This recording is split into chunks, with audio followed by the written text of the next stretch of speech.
Well, I got on today, so that's pretty interesting, isn't it? So if you're interested, the bell goes off. Oh, I can't get organised. Okay. I'll pull a couple of cards for you from the Akashic Tarot.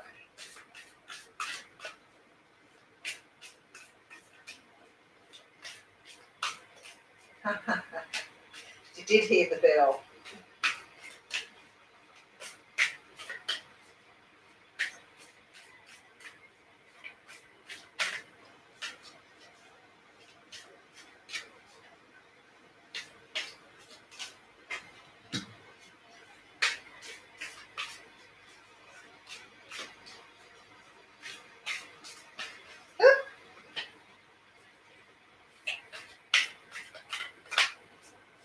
I thought I'd do a little bit of a tarot read today, but I haven't used the Akashic Tarot very much. It's got very different meanings in it, so we'll have to wing it, guys. And I'll pull an oracle card from the Wisdom of the Oracle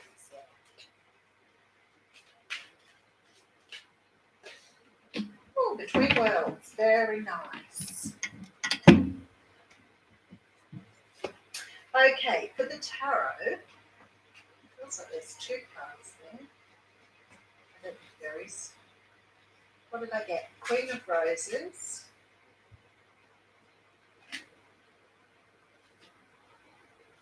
That would be good if I could show you the card, wouldn't it? The Muse. Oh, that looks very nice. And Hilarion. All right, let's see what they say. Let's put them together a little bit.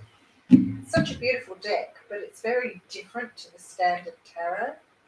Okay, number 15 was the Muse. So 15 and 5 are both major arcanas. And the Queen of Roses, I think, would be the Queen of Cups, but I will check that out. Hey Lauren, how you going? I was just thinking about you because I've got the Akashic Tarot to read from today. So this card shows a beautiful woman with roses in her hair and all around her. A beautiful scene expands outside, but you know what I've done? Probably hear me better with that on, won't you? It's the first time I've got on. It's the first time I've got on here for such a long time. I've just been flat out. It's been ridiculous. Yeah, that's better. I was like, didn't even think about it. And then I went, oh, you probably can't hear me. This card shows a beautiful woman with roses in her hair and all around her. A beautiful scene expands outside, but she is peacefully focusing on the flower in her hand. The Queen of Roses signifies a woman who is loving and supportive, but with a passionate side as well. So she sounds like the Queen of Wands. This is a card of a loving connection. A relationship with someone you know may deepen and become more meaningful, or someone new may appear. Be open to the connection. It may be a romantic one, or it may be that of a friend, a family member, or co-worker who is going to be helpful and valuable to you in some way. The Queen of Roses can represent you or a woman in your life stepping into the role of wife or mother at this time. It's a time for loving energy to be voiced. Very nice. All right, so we have someone coming in there. Hey, Haley. No, Belle, I thought so. You had the feeling. You're all opening your intuition here. Okay, so these two are major arcanas. So like I said, I haven't read from this deck very much. So I want to see, but that makes it interesting because this is the Muse. And after that, it's quite interesting. So the Muse plays a song of upliftment and imagination. The petals of inspiration drift upon the wind, filling the air with light and creativity. This card shows a time of very heightened resourcefulness and inventiveness for you. Any creative project, new or old, can receive exceptional energy now. Call on spirit and let them join you. Okay. Oh, I feel like somebody's coming into your life to help you revive something here. Okay, and this one here is Hilarion. There might be love for some people in the audience here today. Yeah, I have to do it later this week, the G's Gang too, because I booked in people for readings on Saturday morning and they went, I'm doing that all the time at the moment. I've got to get in with the program. Okay, so seen here with spirit and the implements of study and scientific discovery. Hilarion is a powerful ascended master and a wonderful connection to the font of information the Akashic records hold. He is the master of research, science, truth, healing, logical mind, concrete knowledge, and spirit communication. So if you've been thinking about pursuing, wow, okay. So what they're saying here is that somebody is going to come into your life here that is going to be for you some sort of inspiration for something that you need to work on or move forward in. It could be somebody who seems to be, it could be a family member, but it really feels like this is something. It feels like there's a connection here. So it feels romantic. But whoever this is going to give you sort of like this inspiration, and you've got support from spirit to get something going here. So some sort of inspiration is being brought into you by someone who's going to help you develop some sort of gift or some sort of something that you've been either thinking of working on or you haven't got off the ground. So that sounds really nice. Okay, I got the Wisdom of the Oracle card out before, and I've got Between the Worlds here. All right, so this is about transitions, not being fully out of one situation or fully engaged in another. Between the Worlds is where you must let go of the tendency to make assumptions. This is a time when you're unable to see what is ahead. This is about things that have been planted in the past that are about to take off. So I think this is all about, again, I've only got the two of you on. Look at you go. I feel like something is happening here, especially if you've got some sort of idea or way of doing things, or maybe even something that you haven't brought to fruition yet that needs to be birthed here. I feel like you're somewhere between working out what that is and what is coming in, which is awesome. So for anybody watching this, you're about to receive some sort of inspiration from somebody that's going to help you move forward. So it may be different for all of you, but it's like you're sort of between, either not getting the information and not steering it, but being ready to accept something that's going to be given to you. It sort of resonates with me in regard to some of the readings we've been getting lately about a gift being given that's going to help you awaken. And I feel like it's very, very soon too. We've been hearing about it a lot. So it's sort of like somebody may propose something to you or give you the inspiration to try something you've not done before. But it's almost like you're on the in-between here, ready to receive. The anticipation's coming up for everybody, Lauren. I actually said it to a girl I've been talking to for a while. And I met her through doing the readings, and we just sort of got on really, really well. So I have been talking to her a lot. And the other day I had the flippy tummy all day. I felt so excited and so exhilarated by everything that was going on. And I felt so good. And she sent me a message and said how wonderful she felt and described the feeling. And I went, hang on a moment. That's exactly the same way I'm feeling lately. Like something is about to come. And the only way I could describe it, when you're coming up for Christmas as a kid, and Christmas is only a few days away, and you start to imagine what it's going to be like when Santa Claus brings you toys. I feel like I'm waiting for Santa Claus at the moment. That's exactly how I feel. So it's quite interesting. We did have a good time on the G's Club. As I said, I booked in 3 people for a reading some time ago, and I'd forgotten all about it. And I'm pretty sure I won't be ready for 10:30. So I might be on at 11. So it's really hard to let anybody know with that. And I'm not sure if I can actually change the time for this week. Bring on the gifts. That's what I say too. Bring on the gifts. I don't know when it says a gift, what that means for a lot of people. Good morning. When I say a gift, sometimes, somebody will give you some sort of information or something that just sort of just gives you a little bit of a bump to move you forward.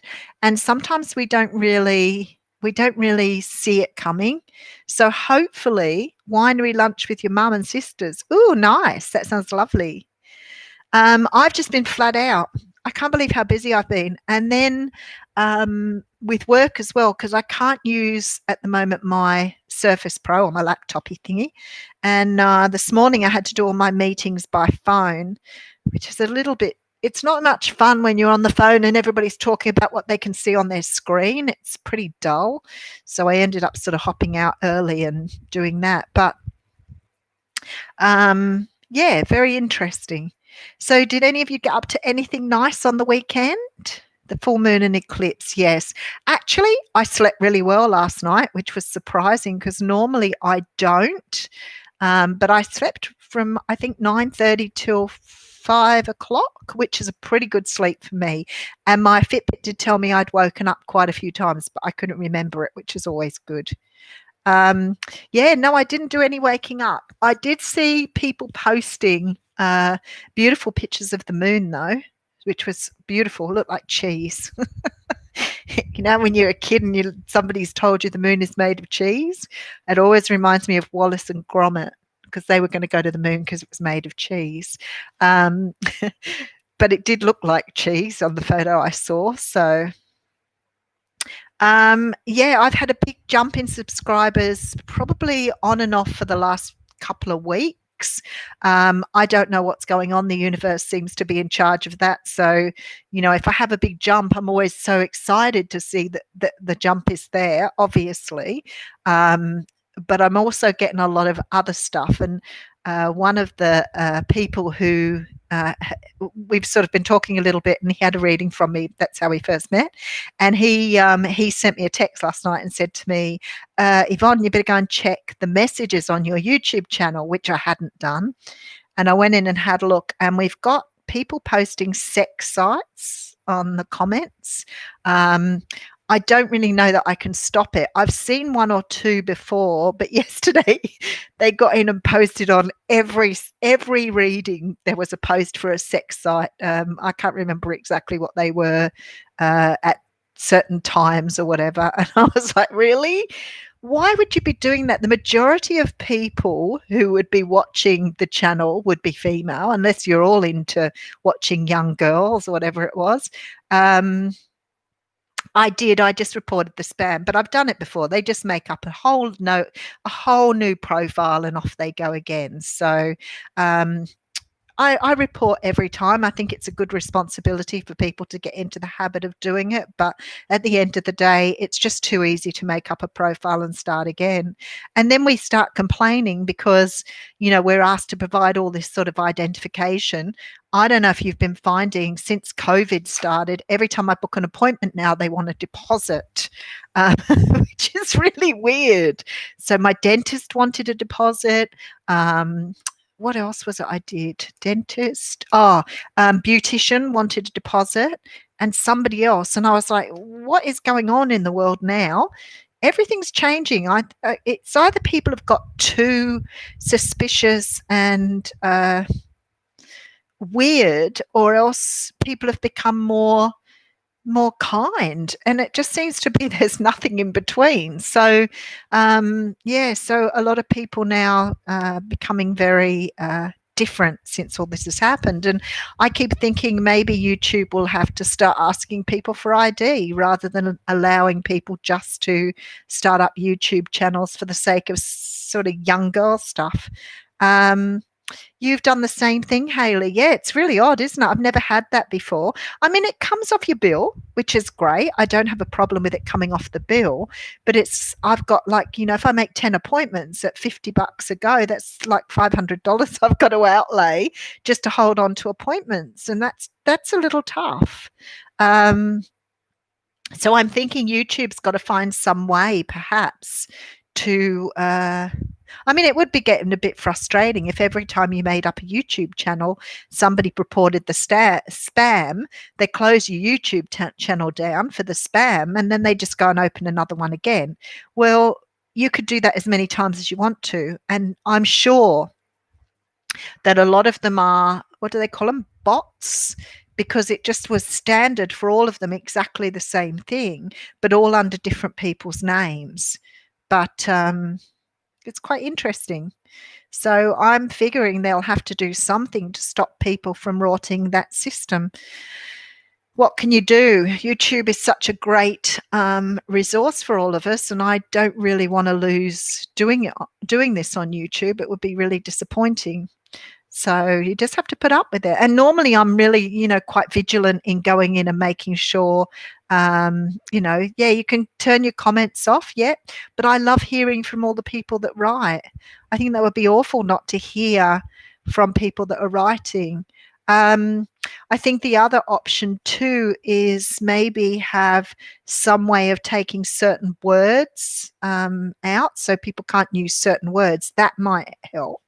But at the end of the day, it would be good if we could protect the channel a little bit more. I don't think it does any damage to the readers.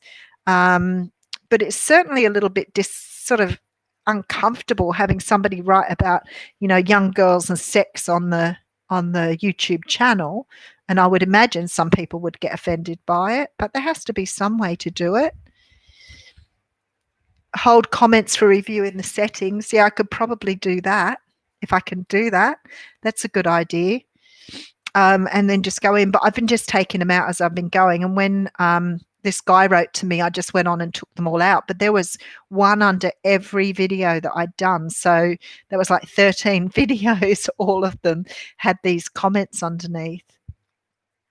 Yeah, I might have to look at, I block them and I report them, but they just come back under a different name. So every week it's under a different name, but not quite as many as what I had yesterday.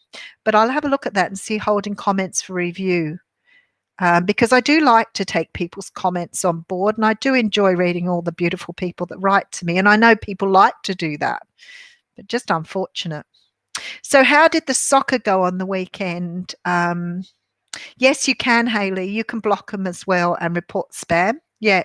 If you go onto the comment to the right-hand side of the comment, I think there's 3 little dots there. So you just click on the dots and it drops down a box that says hide comment, report spam, or block person, something like that, which means that you can only block, they can still see your YouTube channel. You can only block them commenting, but it's worth it. Yeah, it's worth reporting them.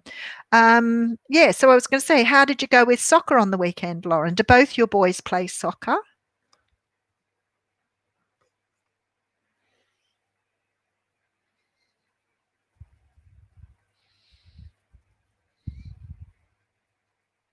Both boys won 2-1 and 9. Oh, nice. Very nice. Good on them. Well, it was good to see that happen. That's really good.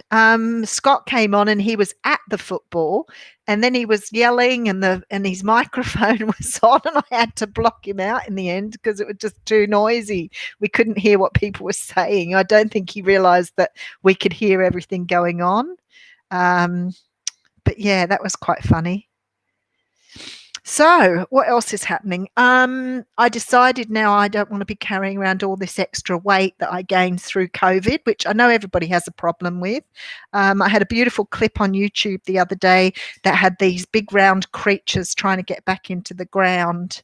And it just made me feel that I was one of those big round creatures that needs to go underground. So I decided to get on a bit of a health kick. So, hey, Jeanette, how are you going? So this week is going to be Health Kick Week. I need to pull up my socks now. I'm feeling better, which is really good. Well, there you go. So we do have a lot of people who come and watch these clips but don't actually comment. So, but it's lovely to hear a meme of meerkats after quarantine. That's what it was. Yes. And I posted it because I thought it was really funny after quarantine, because that's how I feel like sometimes, how funny it is that, everything feels so different now. But they were really big round creatures, really big fat meerkats. And I went, oh, I feel like that's what's happened. I keep looking at myself and thinking I've put on so much weight, probably about 5 or 6 kilo. And I feel like I really need to get into it. So am I, Hayley. I'm still got a lot of issue with my lungs. So I'm still on cortisone at the moment. And I know cortisone's a bit, infamous for weight gain because you want to eat all the time when you're on cortisone. But unfortunately, when my lungs are sort of giving me a hard time, it's the only way I can get on top of it. Otherwise, I end up with lung infections. So I think I found out a bit of the cause though. So hopefully I can keep it more under control now, but feeling heaps better. Oh, thank God. It was a tough one this time around, and it sort of came on the back of, having a couple of little viruses too. So, yeah, still healing, but I'm getting there. I've been getting out of bed in the morning and not feeling so exhausted. So that's always good. So yeah. Anyway, what can you do? What can you do? They dip on the weight. Yes, I know. And I thought it was the actual steroid thing, but they're saying that you eat differently when you're on cortisone, and your diet will be different. So that's probably the problem. I've been eating a lot of pasta, and I do like my pasta, but yeah, at least we're not in Victoria. Hey, they had 115 cases the day before yesterday, and back to 70 again in the last 24 hours. It's gone a bit crazy down there though, because I keep thinking those are the people they're catching. It's always the same for me. I always think if they've caught so many people, then how many people? Yeah, they've closed the borders again, but they can sneak in and out. You've got to remember there's 100 ways to come to New South Wales from Victoria. They just can't block them all off. So they had a film clip of these guys taking a back road, and the car got bogged, forward drive, going into South Australia. So over the last week, there's been sort of a spattering of cases in places where they haven't had it for the whole time. So that's quite interesting. Now, let me just double check. Latest coronavirus. Oh, there you go. 127 Victoria now. So we've doubled. They're going crazy down there. That is so scary. So I don't know who's been spreading it around, but yeah, see, we're over 1,000 cases in Australia. But they were saying they had photographs of a Queensland nightclub where there was no social distancing at all. So they've found the nightclub. Nobody's died, so that's better. 414 in the last few days. 74 in Victoria, 14 in New South Wales. So New South Wales is going up too. So we were on about 5 or 6. Not as many as what is in America. I think they had 45,000 in the US, I think it was. Yesterday or the day before, 45,000 new cases. And once you start getting up around that amount, then you're starting to lose more people. That's what they say. It's the marginalised and ethnic suburbs, but it's actually a lot of housing commission area too. So perhaps people aren't getting the information, or are not being sort of monitored as closely. So it is really, really sad that we got so on top of it the first time around. And then, it's just they're letting people in and out the country all the time. They're not checking people. They're putting people into hotels and not making sure they stay there for the 14 days. So somebody was saying to me the other day that they knew people, this is in the suburbs, they knew people who'd come back from overseas, and they bumped into them at the supermarket, and she said, oh, we've just come back from overseas and we've been told we've got to go into lockdown, so I thought I'd come and do some grocery shopping before I went into lockdown. I was like, really? Isn't it crazy? Yeah. In America, I'm not sure. Yeah, it's really bad, isn't it? Yeah. The human liberty thing is wrong. I'm sorry, I get really angry about this. People saying we have human rights. So do all the other people that are around, and so do the more vulnerable people in the community. So the people who are most at risk here are people with disabilities, low immunity, I'll get it out in a moment, and the aged, and they're the people who are dying.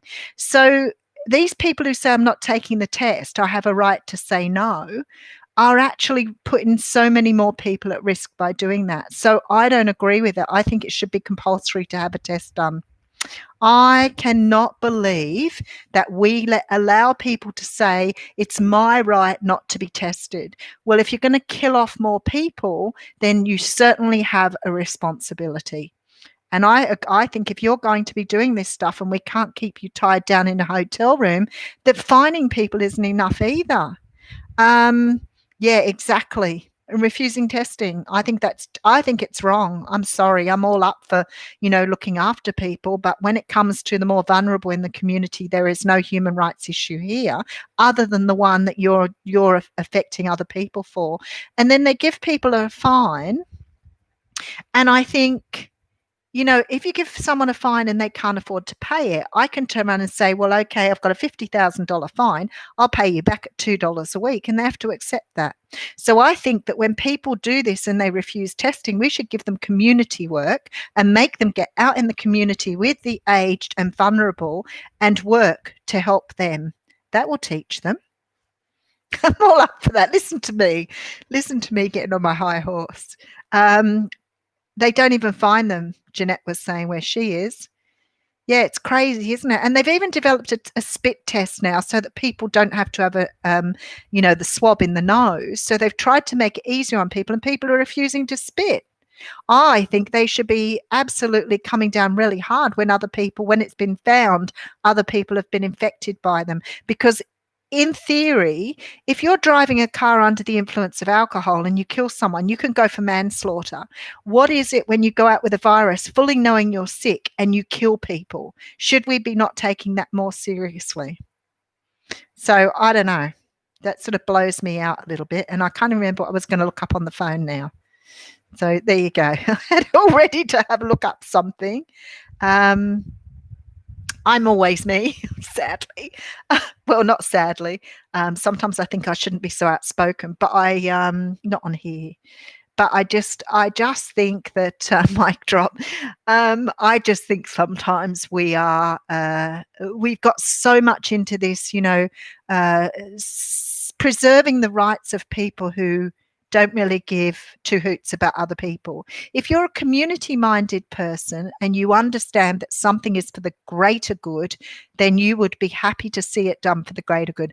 I don't particularly want to have something stuck up my nose either, and I don't particularly want to have to spit into a cup. But if I felt I'd gone out into the community and infected vulnerable people, I would be horrified. But these people don't care. They don't care. That doesn't matter to them. All they're thinking about is themselves. And unfortunately, there's too many people like that.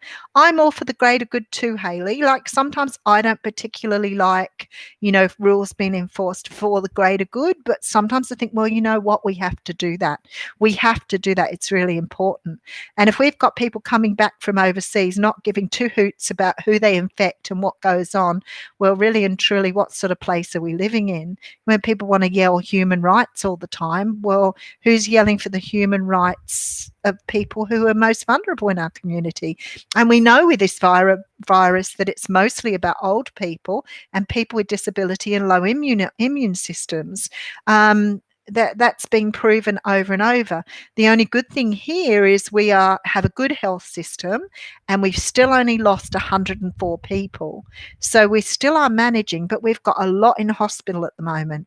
I can't remember how many they said we had in the hospital at the moment. So we've got over 1,000 people at the moment in Australia that are currently affected at various stages. But I don't really know how many hospitalizations we have.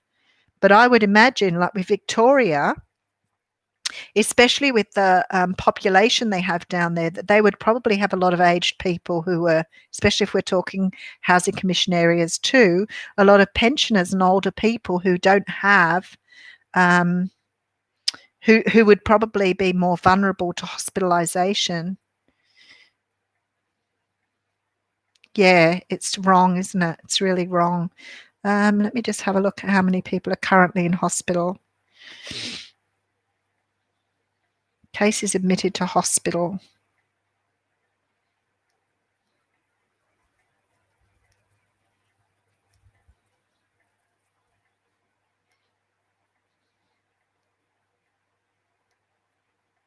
All right, well, the map won't come up. How annoying is that?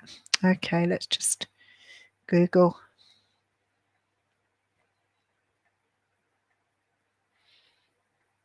Just as well we've got a good health system.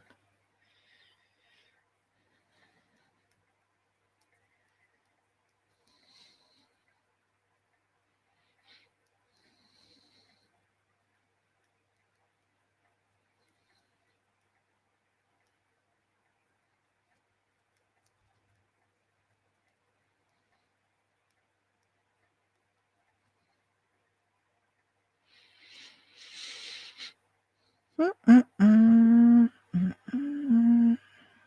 boy, it's just taking me back to the same site again, but it's not loading up.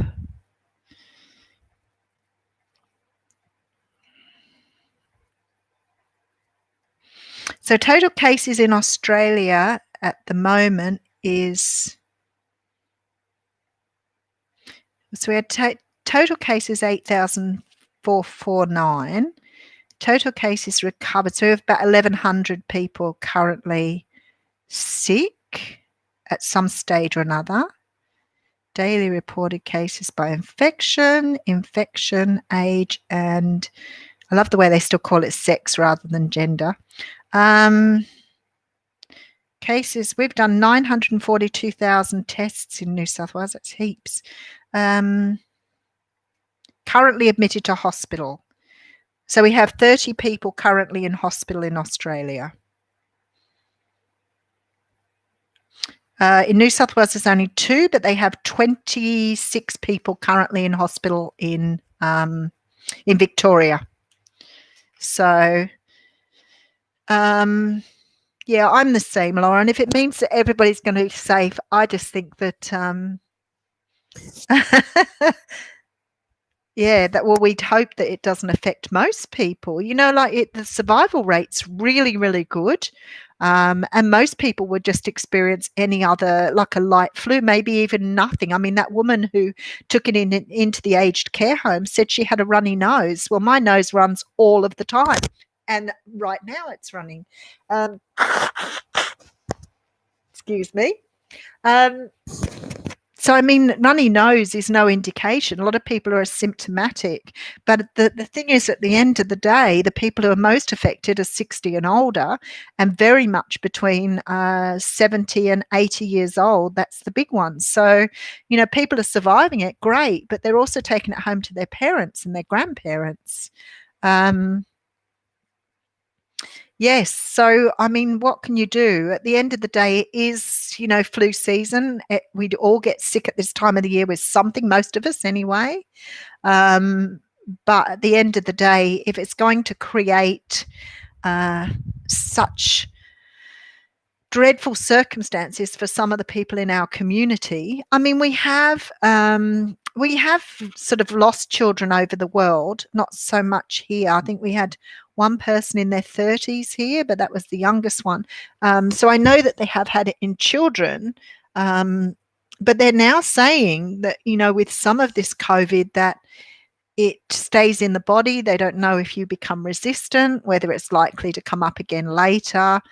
So there's some sort of complexities with it we still don't know about. So I don't know why people are so, I don't know. After listening, because Gigi's been on before, and after listening to her talking about how bad it is in the States, yeah, makes you wonder.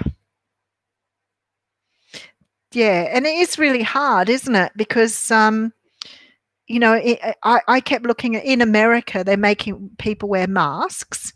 And their rate is really, really high. And as Australia, we haven't been encouraged to wear masks, and our rate is a lot lower, which gives rise to the argument from the English doctor, I think he was, who was saying that he felt that masks made it more contagious rather than less contagious for some reason. So I know there was the talk about, you know, touching the mask, moving the mask, and actually putting your hand on your face, which is very, very difficult. If you've tried going out, when we first went out the first couple of times, and I was really nervous about the whole thing because we didn't really know what it was about, and I put hand sanitizer on as I walked in somewhere. And I thought, you know, how many times did I stop during that shopping trip because I was about to scratch my eye, scratch my nose, scratch my mouth, scratch my ear, and they're all the places where it's really bad for you. And it sort of makes you wonder if how many times you touch your face. So if you're wearing a mask, the argument was the chances were much more that you would touch your face while you were making a mask. And in fact, your face is where it's so much easier to catch the germs. Yeah, well, the people who are wearing masks here are just wearing those little sort of medical masks that you throw away, whereas in some countries you've got to wear those masks that have so many thicknesses and whatever else. Now, I know someone in Germany was telling me that the only time they have to wear masks is when they're on public transport. It's not necessary to wear a mask any other time, and the only reason they have to wear them on public transport is because obviously they're closer together. So I don't even know if all the masks are really helpful.